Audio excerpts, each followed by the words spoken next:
What's up, everybody? It's Kurt Deimer, and you're listening to the Nothing Shocking Podcast.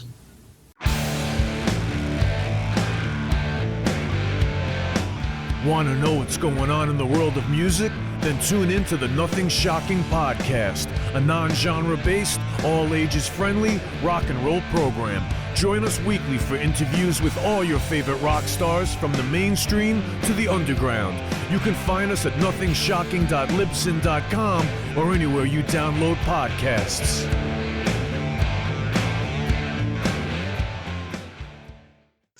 We're putting the band back together.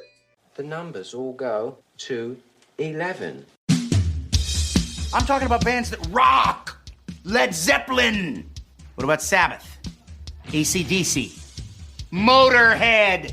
Does that mean it's louder? Isn't it any louder? Well, it's one louder, isn't it? We're not worthy! We're not worthy! Why don't you just make 10 louder and make 10 be the top number and make that a little louder? These go to 11. I get up off the ground and raise my head. Days like this, think I should be dead. One for Satan, two for me. Let's cheat the devil, it's fun, don't you agree? Welcome to the Nothing Shocking Podcast. I'm your co-host, Jeff Untied, and with me in Dog Bowl Studios is Coach Nez. You can find the Nothing Shocking Podcast on Libsyn or any podcatchers.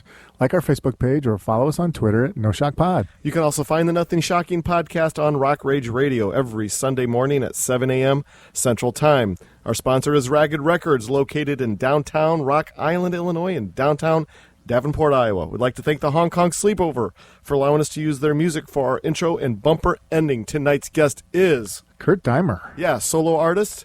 He's got a new single coming out April 14th. He also had a couple singles in 2022 called Hero and My Dad. Check them out. Yeah, absolutely. Hey, great interview. Let's get to it. All right, good night. Good night.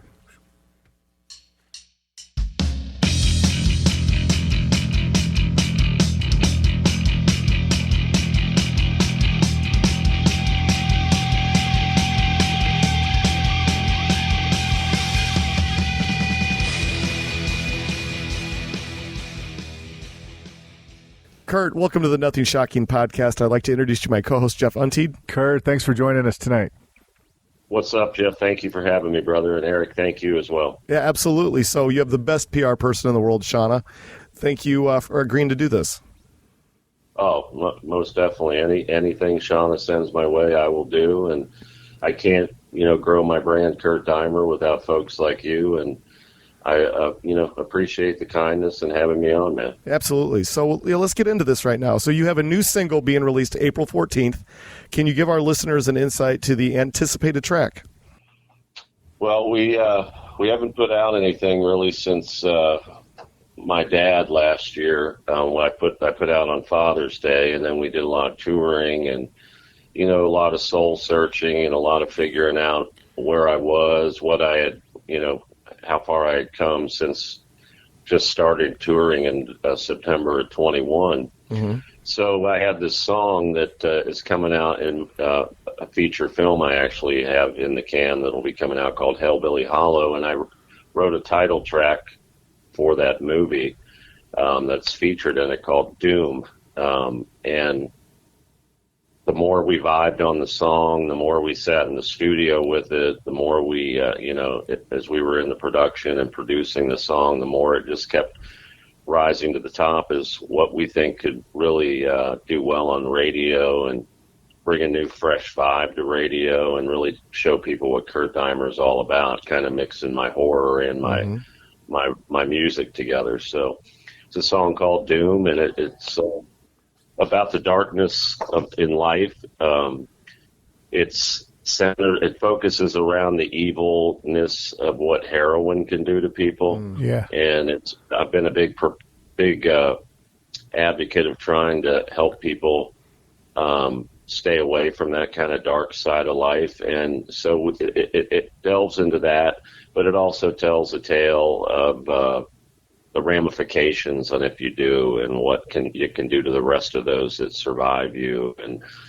And really that type of addiction also creates major issues for those who love you even while you're still alive on earth. So I thought it would be a great message to kind of get across in the song, and it's also a slamming rock tune that you can jump up and down to, and it's a great song for a horror movie. So that's how I landed on Doom, and that's what we're going for. So coming out in April. Fantastic. Well, when it comes to songwriting, how do you approach writing new Kurt Deimer music? How does it work for you? Well, when I write, I don't force it. I don't think about it. As I'm going through my daily life, if something starts to come into my head lyrically, we all have the little notes section on our phones, so I'll go into my notes, or if I'm feeling a rhythm or a vibe or a sound I want the guitar to be like, or a beat or whatever, I'll go into my voice memo, and then once I get that initial thought or verse or chorus out of my brain, those few lines, then I'll take the time, because it came into my mind at that point. I don't want to lose that moment. So I'll go into it, and if it starts to flow right away, I'll write the tune. And if you can't write a tune, in the way I do it, and I got to overthink it for more than 15 to 30 minutes, then it's probably not going to be that good, because then you're overthinking it.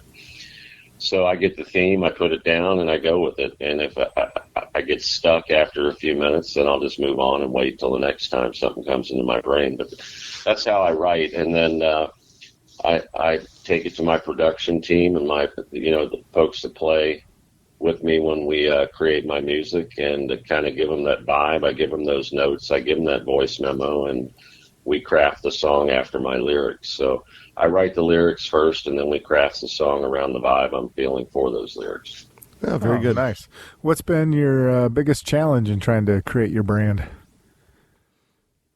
The biggest challenge is figuring out who really cares about me and who really doesn't in the music business. As sad as that sounds, it's who's on board, who wants to, get in the trenches with me, who wants to fight the battle, or who just needs the money to pay a bill.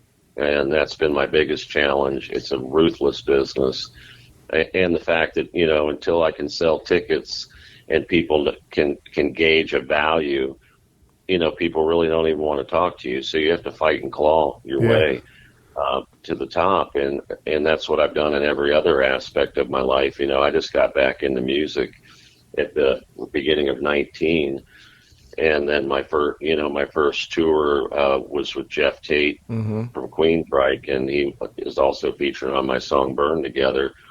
And not many people get to do that, but I worked hard my whole life in other avenues, such as the oil business. I started my own oil companies and whatnot.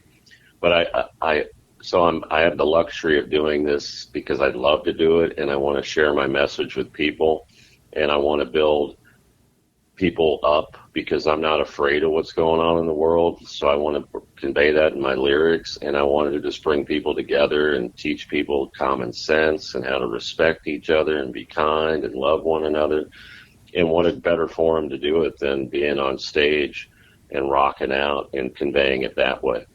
Yeah. And I was really influenced by my grandfather when I was young. He was a motivational public speaker and toured the country with my grandmother and taught positive thinking and, just promoting, that positive impact on what it can have on your life. And he was a motivational speaker. And before my grandmother died, I told her, I'm just doing what Grandpa did. I just do it through rock music on stage in front of fans. It's the same principle. Well, with the music industry has changed so much, and I guess it changes every day, with tangible sales not being physical product not being what they were or are any longer. That being said, it's hard to build a brand now for a new artist. As far as releasing new music goes, are you looking at releasing most of your new music digitally before you have a physical product, or how are you going to approach this kind of these issues in rock and roll? Yeah, kind of what we've done is like our first song that we came out with was the cover of Pink Floyd's Have a Cigar. Yeah. So we put it out digitally. We put it out with a video.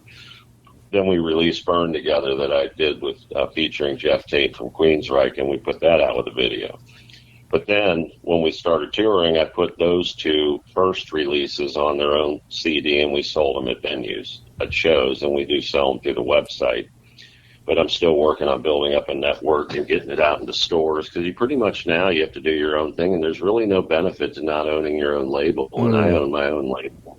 I own my publishing, and I do my writer credits depending on how the song's written. And digitally, you're forced to. You got to get it out that way and get it out on social media. And then the CDs is the obvious next step because they're easy to take on tour. And then we put out Work Hard, Rock Hard, our EP that came out in November of 21. We did it digitally, but then we put it on CD. And then the other single, Hero and Dad, and then we put Hero on a CD and took it out on the road. But that's really our only avenue we've had as we're building our brand right now, is selling that physical CD on the road or on the website. But we will be doing vinyl. We will be doing cool merch. We'll be doing kind of a Kurt Deimer brand type lifestyle that you don't have to give up halfway through life, that you can keep fighting, and life is not over. It's only half over. I think too many of us get in the mindset that, once you hit a certain age, you're done, and you're not done. I actually feel better now than I did when I was in my 20s. So it's we're going to continue to do that, and I'm going to build the vinyl, even if I got to go out and build up my distribution myself. It's just that's the biggest challenge now is all that on, and you're kind of forced into that digital platform, which you get nothing from, and then you got to create the rest yourself, whether it be touring or merch or whatever, vinyl, and just do the best you can. Yeah, very good. Well, on to the next subject is music videos. I know you're very proactive in music videos, but music videos are not what music videos used to be back in the MTV heyday. And it's money right out of your pocket. There's no labels throwing millions of dollars down for a high production video. When it comes to making music videos, what is your approach? How do you approach making a video? Well, I've tried. You go on YouTube and check out the videos, which I'm sure you have. Yes. I've tried different things. Have a Cigar. I used one company, and we just went into a studio out in L.A., and we lit it up and we rocked it out. Cause that was the first attempt. Then we went more theatrical and more production on like a Burn Together or a Naive, and there's still another one we never even ended up putting out yet because I haven't released a song, but there's a video for it. So we tried that. Then Hero was kind of spur of the moment, which I wanted it to be because my approach to it was you're a hero in the spur of the moment. You see a car crash, you help the person out of the car. It's nothing you're planning ahead on. So I had one of my creative partners, Paul Boyd, out here who directed Burn Together and Naive videos, and it was just me and him and a couple other people, and we just filmed that thing right in front of my green screen because I wanted to show everyday heroes. So then we tried that approach, and we shot the My Dad video where I'm coming in and out of the dark just here in my studio, and that was just a couple of us, so it wasn't a huge production, but I still think the way we created those videos had the same impact on our fan as something that you could spend a ton of money on for setting and everything, And it's funny you asked me this question right now because I'm getting ready to fly up to upstate New York on Friday, and we're going to be shooting the video for Doom in an old 30-room house from back in the colonial days, and creepy shit. This house has the creepiest shit in it. And we're getting ready to shoot that, and we're going to do that on spur of the moment, lower budget, but I think that the vibe I'm trying to convey in that video is going to be more appropriate to that lower end approach to it. Oh, so that's cool. That's the different ways I've approached it so far. But videos are literally, and you said it, they cost you money, and it's like I'm buying an ad in a newspaper or an ad on a billboard, but I'm just putting it out digitally, and it's an actual video. Yeah, very good. Yeah. For touring, what's how have you been approaching the touring model? I know you got one coming up here. You're going to be on the road with Tesla. Do you have any dates that you can announce yet? Yeah, we've got. The announcement should be coming out, but yeah, they're set. I've got. I believe we're going to be playing in Cincinnati in April. We're going to be playing somewhere in Pennsylvania. I can't remember. We're going to be playing up in Grand Rapids, Michigan, and then we're going to be doing 2 nights at the House of Blues in Orlando. I believe it's May 5th and 6th. And then we've got another big tour coming up at the end of August that I can't talk about yet. It literally is just happening today and tomorrow. And it's quite a bill. Nice. At decent sized venues, 1,200, 1,500 cap. So a nice intimate night with 3 killer bands. So that's all I can really say.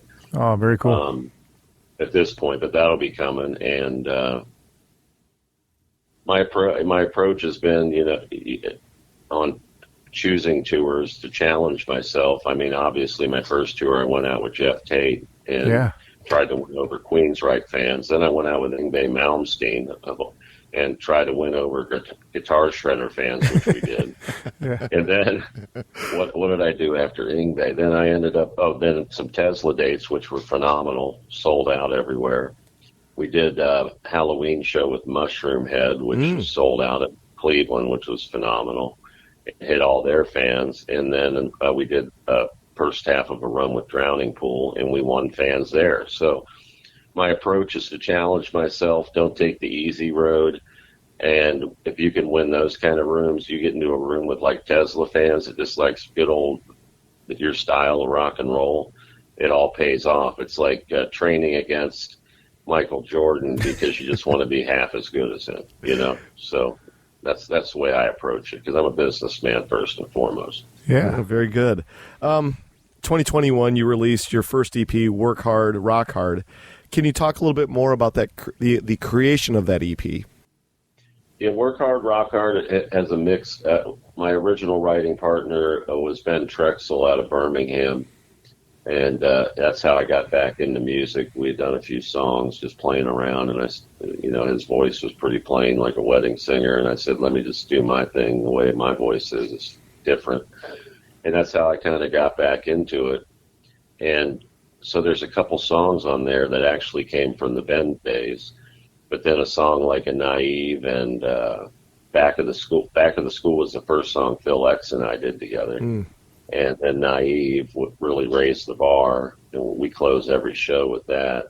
Only Time Will Tell. Those are all songs, again, where I wrote the lyrics. I sent Phil the vibe.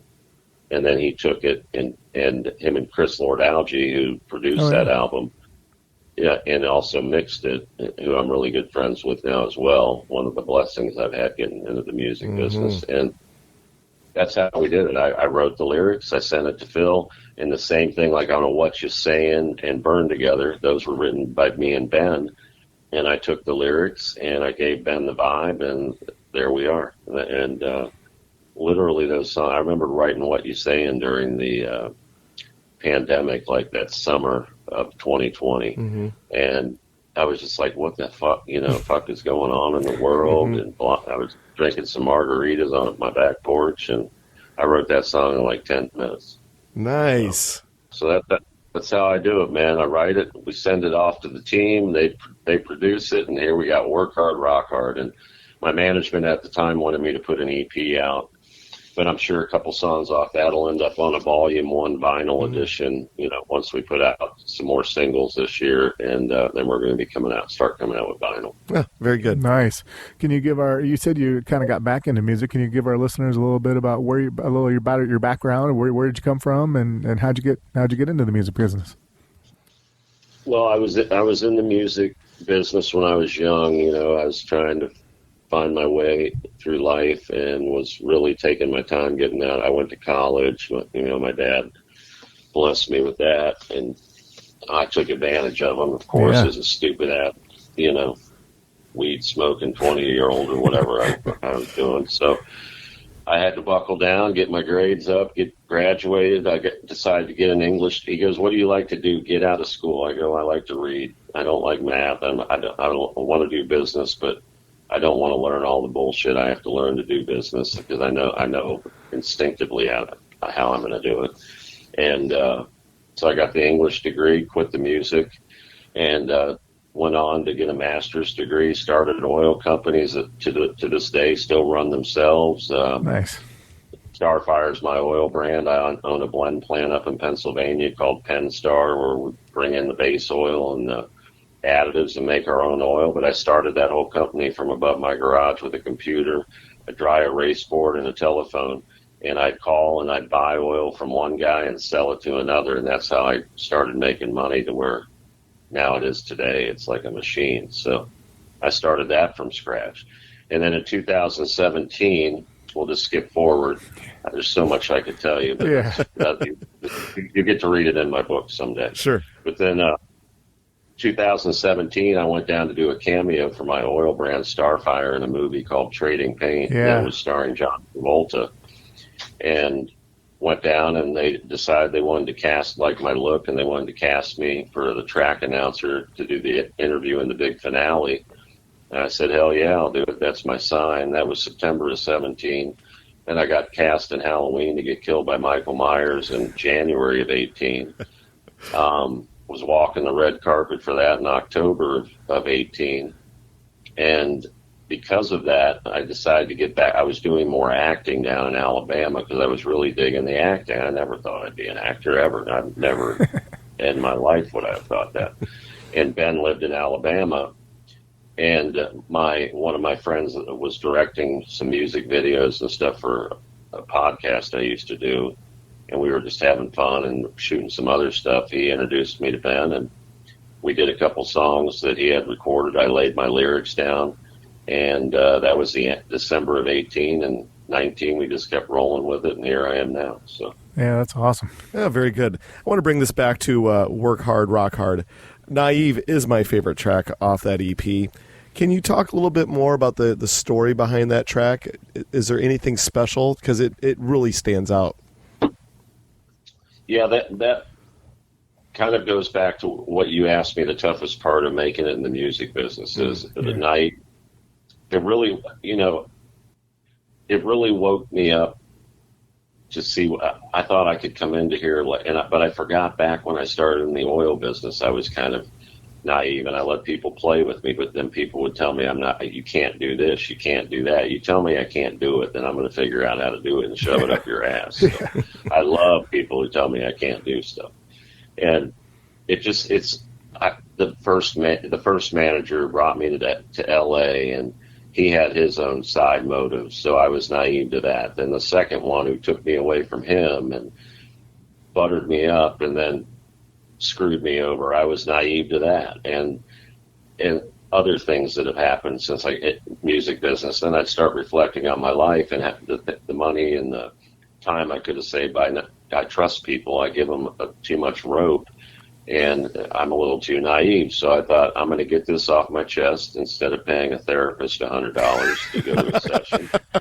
I'm going to write a song about it. I wrote that one in like 20, 30 minutes, probably 1 a.m, and sent Phil the vibe. I remember vividly doing it. He caught on to it right away. I think we had that done in like a week, and we're blown away, and we're like, we can't put any more out that aren't better than this. Like, we just raised the bar with this, and that's where Naive came from. Just me getting screwed over and being naive and trying to teach that to others, that you can't be naive. There's always something up their sleeve, a twisted reason. They can, don't be naive. And I'm trying to help people with that message, that there's a bunch of money-hungry motherfuckers out there. So. Oh, very good. All right. Well, you enlisted Chris Lord-Alge for the production of Work Hard, Rock Hard EP. Chris has worked with some of the major players in the rock and roll game over the years. Can you talk more about working with Chris and his methodologies in the recording studio? Yeah, Chris is amazing. He has does everything on that SSL board, the way it sounds rich, and the way it was back in the day. He hasn't lost that feel at all. He's very driven. He's very focused. He is a great salesman.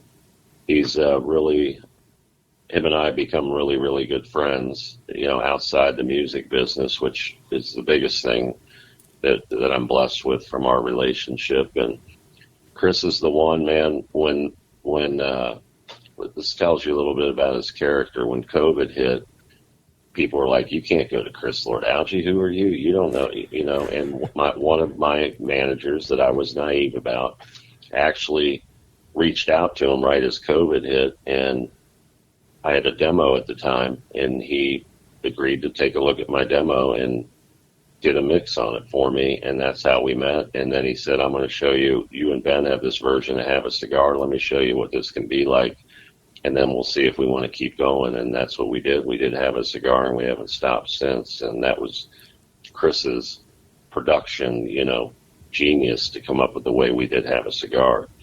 And he's just pro all the way. I mean, he works with the best in the industry. I don't want to speak on all the names and everything, but the best of the best. He's well respected and honored and revered, and he's a pro. Oh, fantastic. Well, you talked about not believing that you get into the acting, and you got the tour coming up. How do you balance both the acting and the singing part? Is the acting looking like something you're going to want to do long term too?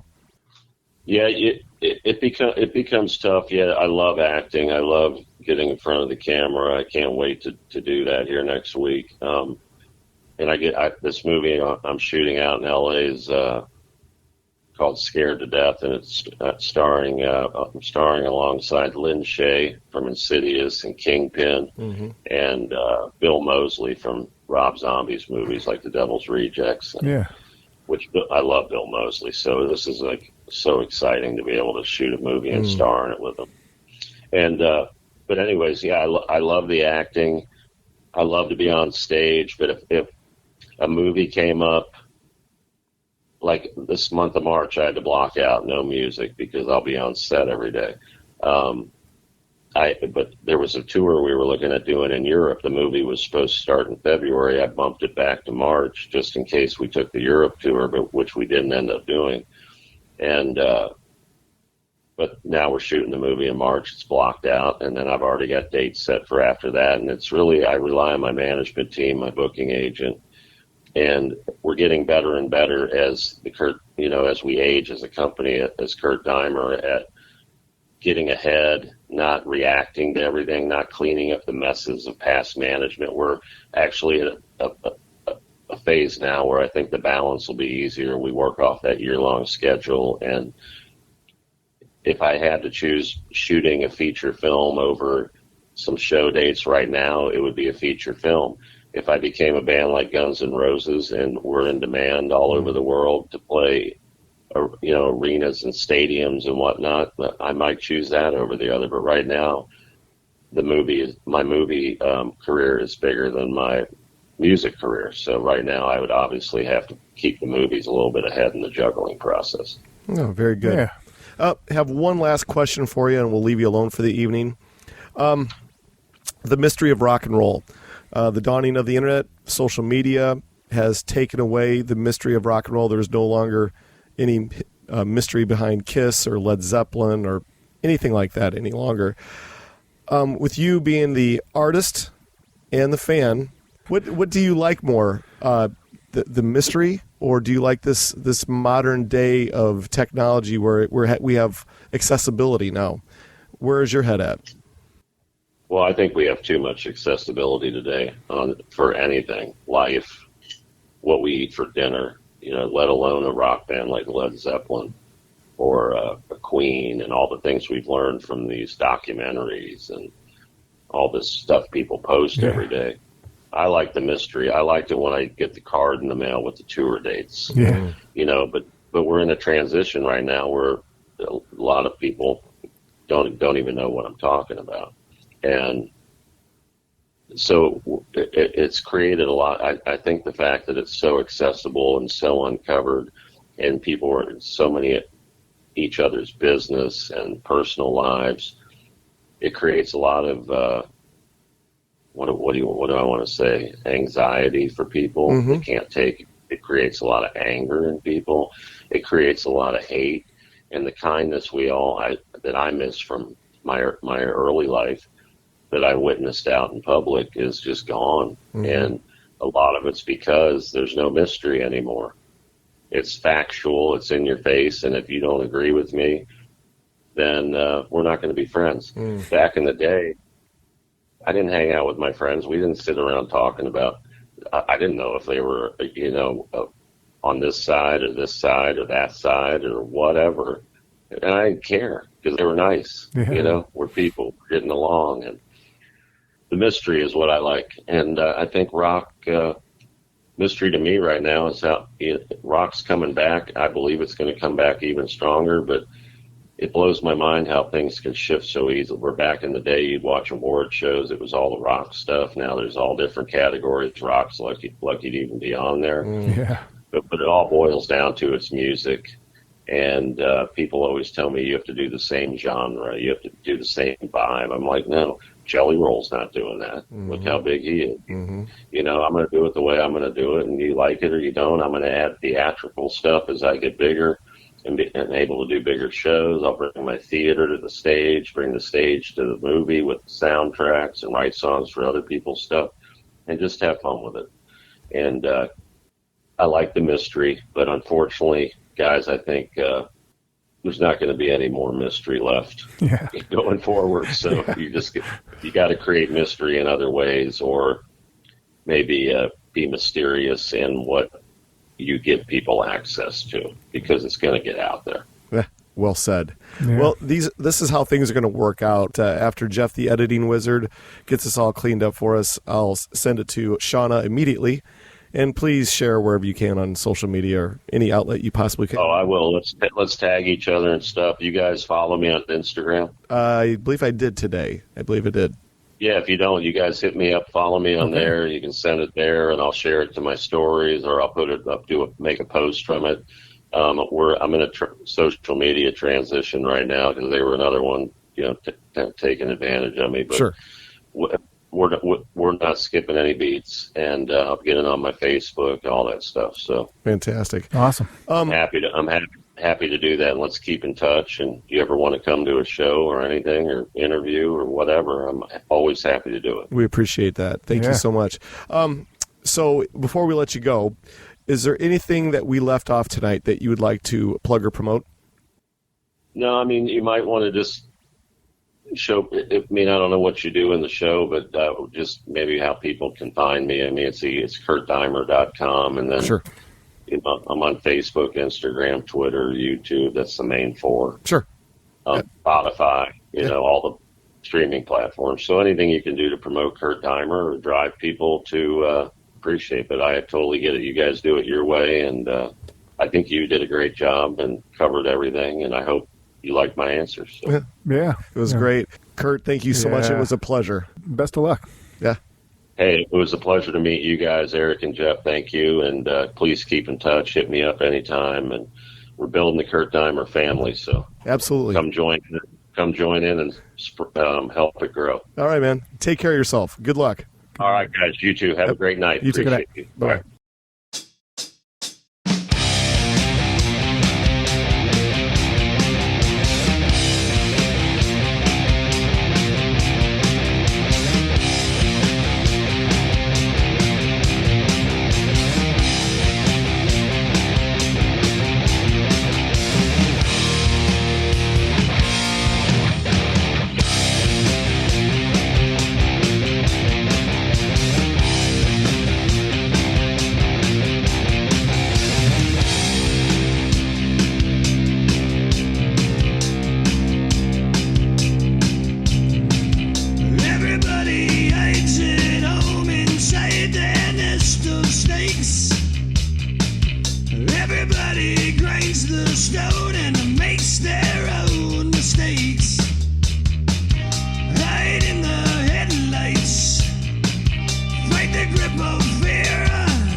their tongue and pays their bills instead.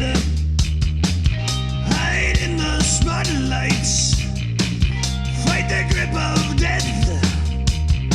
You can have the air you need, but you best not take one breath.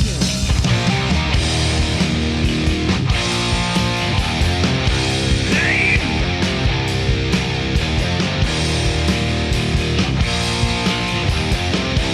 Roll the dice.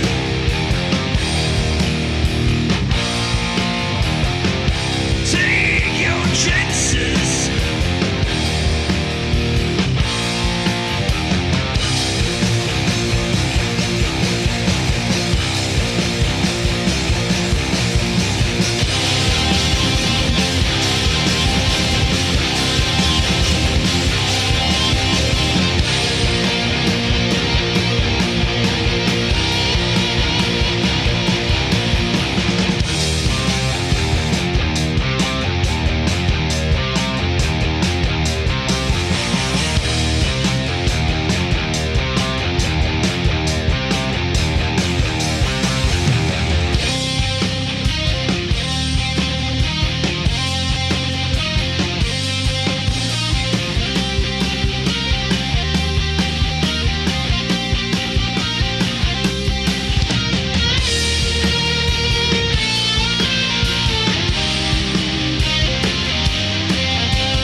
Everybody knows the game is fixed, there is no prize.